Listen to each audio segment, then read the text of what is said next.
Kwenestyon ang desisyon ng GMA Network na patuloy na magbigay ng puwang sa ilang programa at personalidad mula sa ABS-CBN. Partikular na sa napipintong pagbabalik ng Gandang Gabi Vice ni Vice Ganda. Isang unsigned open letter na umano'y para sa GMA boss ang nagpahayag ng saloobin tungkol sa lumalalim na partnership ng dalawang dating magkatunggaling network.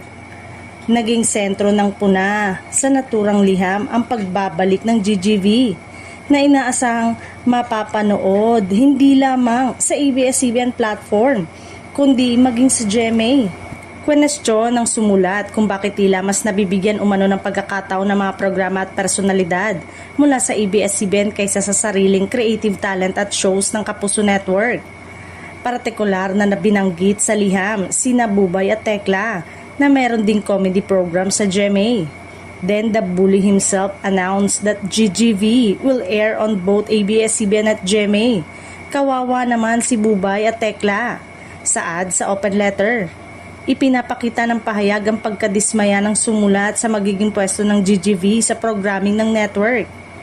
Inalmahan din sa liham ang personalidad na maipalabas ang GGV pagkatapos ng Kapuso mo Jessica Soho dahil sa dating kontrobersyang kinasangkutan ni Vice Ganda at veteran broadcast journalist na si Jessica Soho.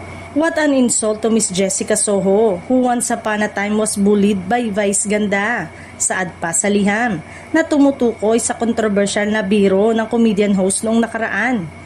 Hindi lamang GGV ang pinuna, binalikan din ng sumulat ang pagpasok ng It's Showtime sa GMA at kwenestyon ng ilang drama collaboration ng Kapuso at Kapamilya Network.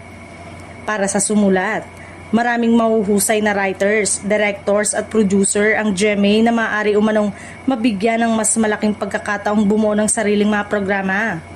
Ayon pa sa liham, ang patuloy na pakikipagkulab sa ABS-CBN pagdating sa drama ay maaari umanong magbigay ng impresyon na mas makahihigit ang Kapamilya Network sa naturang genre.